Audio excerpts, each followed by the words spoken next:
আজকের ভিডিওতে আমি পুরো ডেমন স্লেয়ার অ্যানিমের স্ট্রংগেস্ট ক্যারেক্টারদের র্যাঙ্ক করব from weakest to strongest. Number 1-এ যে ক্যারেক্টার আছে সে মুজান, এমনকি ইউরিচির থেকেও বেশি পাওয়ারফুল। যাই হোক, আমাদের এই লিস্টে ডেমন এবং হাসিরা সবাই থাকবে, এজন্যই ভিডিওটি আরো বেশি ইন্টারেস্টিং হতে চলেছে। Keep watching. এছাড়াও আজকের ভিডিওতে বেশ কিছু কন্ট্রোভার্সিয়াল ভার্সেস হবে। নাম্বার 10, কিয়োজিরো রেনগোকু। ডেমন স্লেয়ার মুগেন 10 মুভিতে আমরা রেনগোকুর ক্যারিজমেটিক পার্সোনালিটি দেখতে পেয়েছিলাম। তার হাসিরা হওয়ার জার্নি, তার হাসিরা হওয়ার পেছনের কারণ আমাদের সবাইকে মুগ্ধ করেছিল। রেনগোকু আমাদের সবার পছন্দের ফ্লেম হাসিরা। আকাজার সাথে ফাইটিং এর সময় তোমরা রেনগোকুর পাওয়ার খুব ভালোভাবে দেখেছো। হাসিরা হওয়ার আগে রেনগোকু লোয়ারমন 2কে মেরে ফেলেছিল। তাকে মারার পরে রেনগোকু হাসিরা টাইটেল পেয়েছিল। রেনগোকু ইউজ করতো ফ্লেম ব্রিদিং টেকনিক। অবশ্যই এটা অনেক বেশি পাওয়ারফুল, কিন্তু তারপরেও আকাজার মতো ক্যারেক্টারকে হারানোর জন্য যথেষ্ট না। আকাজা ভার্সেস রেনগোকু ফাইটটা তোমরা যদি একটু ক্লিয়ারলি দেখো, প্রথম দিকে কিন্তু আকাজা রেনগোকুকে সিরিয়াসলি নিচ্ছিলই না, বাট রেনগোকুর পাওয়ার এবং অ্যাবিলিটি দেখে আকাজা একটু সিরিয়াস হতে শুরু করে। অবশ্যই রেনগোকু অনেক পাওয়ারফুল, বাট আকাজার মতো ডেমনকে হারানোর জন্য যথেষ্ট না। তারপরে কিন্তু রেনগোকু আকাজাকে সানরাইজ হওয়া পর্যন্ত আটকে রেখেছিল। একে তো আকাজার মতো এত পাওয়ারফুল ডেমন, তার সাথে আবার আমাদের নিউ জেনারেশনের ডেমন স্লেয়ারদের প্রোটেক্ট করার ছিল। Tanjiro, Zenitsu, Inosuke. At the end of the day Rengoku আমাদের সবার মনে একটা বড় জায়গা নিয়ে থাকবে। রেনগোকু কিন্তু চাইলে এখান থেকে নিজেকে বাঁচাতে পারত, তারপরেও সে উইকদের প্রোটেক্ট করেছে, যেমনটা তার মা বলেছিল। নাম্বার 9, গিও তোমিওকা, দা ওয়াটার হাসিরা। সবগুলো হাসিরার মধ্যে এই সবচেয়ে ইন্ট্রোভার্ট, অনেকটা আমার মতো।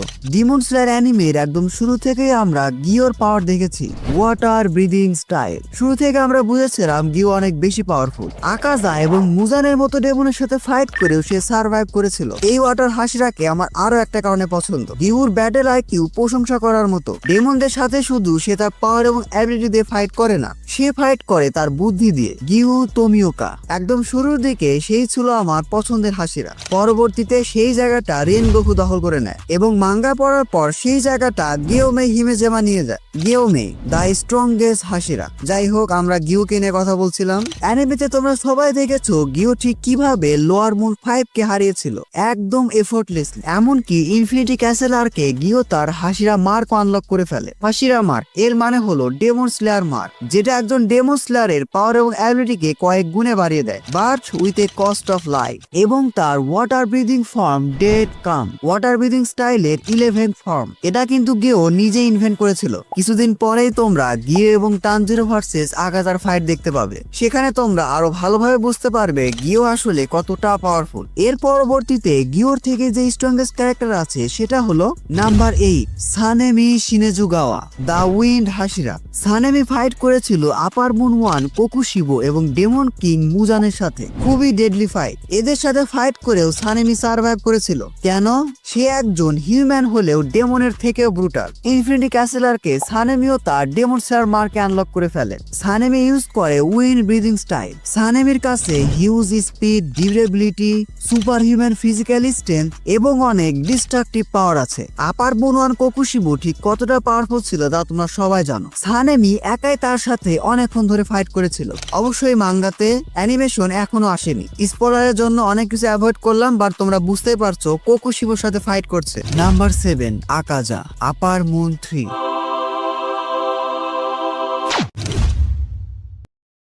গেমে কেন এত পাওয়ারফুল সেটা বুঝতে পারবে তোমরা তার ট্রেনিং মেথড দেখেই। খুবই ব্রুটাল ট্রেনিং। ইয়েস, গেমে কিন্তু আকাজার থেকেও পাওয়ারফুল। নাম্বার 5, ডোমা, আপার মুন 2। ডোমাকে আমি এই লিস্টে রেখেছি তার আইস ম্যানিপুলেশনের জন্য। বিশ্বাস করো না করো, ডেমন স্লেয়ার অ্যানিমেতে এটা খুবই over power ability. Infinity castle আর্কে সেই শিলুবুকে এমন ভাবে মেরেছিল যে তার কাছে একজন হাসিরাও কিছুই না, এমনকি ইনোসকে এবং কানাও তার কিছুই করতে পারেনি। বলে রাখা ভালো, ওই সময় কিন্তু এই দুইজন হাসিরার লেভেলে ছিল।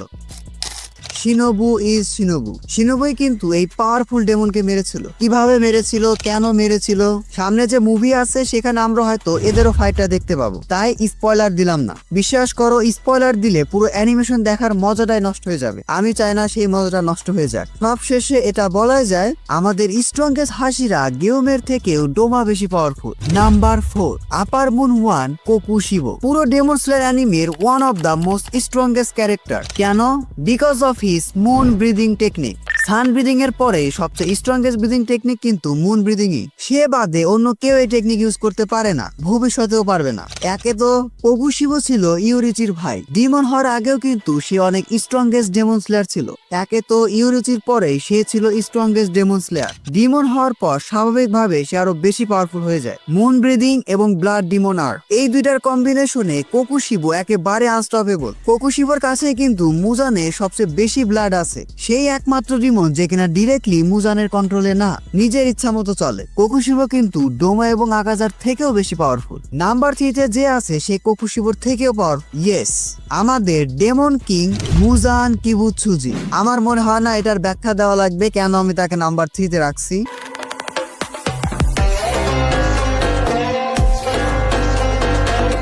বুঝতে পারছো, সে হলো ডেমনদের কিং। স্বাভাবিকভাবে সে সবার থেকে পাওয়ারফুল হবে, কারণ সেই ডেমন তৈরি করে। মুজানের কাছে আছে এক্সট্রিম রিজেনারেশন অ্যাবিলিটি, যার জন্য তুমি তাকে মারতেও পারবে না। ইউরিচি তাকে টুকরো টুকরো করে দিয়েছিল, তারপরও সে বেঁচে গেছে।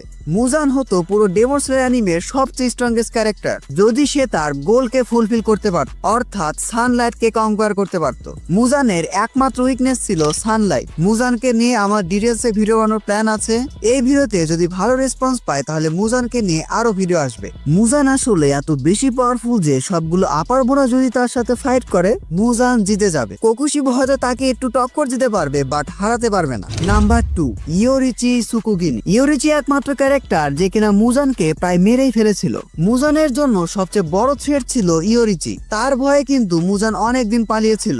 আমাদের এই স্ট্রংগেস্ট ক্যারেক্টার ইউজ করে স্ট্রংগেস্ট ব্রিদিং স্টাইল, সান ব্রিদিং স্টাইল। শুধু তাই নয়, সেই কিন্তু সর্বপ্রথম ব্রিদিং স্টাইলকে আবিষ্কার করেছিল। তার আগে কিন্তু ডেমন স্লেয়ারে ব্রিদিং স্টাইল কনসেপ্টটাই ছিল না। কোনো ডেমন স্লেয়ারই ব্রিদিং স্টাইল ইউজ করতো না। মুজান যাকে দেখে সবাই পালিয়ে বেড়াতো, সেই মুজান ইউরিচিকে দেখে পালাতো। But at the end of the day Yoriichi একজন সাধারণ মানুষ। হ্যাঁ, তার সানলাইটে উইকনেস নাই, বাট তার বড় উইকনেস হলো সে একজন মানুষ। ইউরিচি এত পাওয়ারফুল হলেও ভবিষ্যতে একজন সাধারণ মানুষের মতো তাকে মরতেই হতো। আর এর জন্যই আমাদের এই লিস্টে সবচেয়ে পাওয়ারফুল ক্যারেক্টার হলো ডেমন কিং তানজিরো। আমি জানি এখানে আমার স্পয়লার অ্যালার্ট দেওয়ার কথা ছিল, বাট এটা কম বেশি সবাই জানে, তারপরে আমি বিস্তারিত বলছি না। তানজিরো এই ফর্মে মুজান এবং ইউরিচির থেকেও পাওয়ারফুল। এই সময় তানজিরোর কাছে পুরো ডেমন স্লেয়ার অ্যানিমের যতগুলি পাওয়ার আছে সবই ছিল। Hashira mark, red blade, transparent world, selfless state, blood demon art, sun breathing, সবকিছু। স্বাভাবিকভাবে এটাই তানজিরো সবচেয়ে স্ট্রংগেস্ট ফর্ম। এই ফর্ম নিয়ে অনেক কিছু বলার আছে। আমার প্ল্যান আছে খুবই দ্রুত একটা ডেডিকেটেড ভিডিও বানানোর। এজন্যই আজকে ভিডিওটি এ পর্যন্ত। ভিডিওটি ভালো লাগলে ভিডিওটিতে এখন একটি লাইক দিয়ে চ্যানেলটি সাবস্ক্রাইব করে ফেলো। Don't subscribe if you are not an anime fan. এছাড়াও ডেমন স্লেয়ার অ্যানিমে নিয়ে যদি তোমাদের কোনো রেকমেন্ডেশন থাকে যে ভাই এই টপিক নিয়ে ভিডিও বানান, সেটাও জানাতে পারো। See you in next video.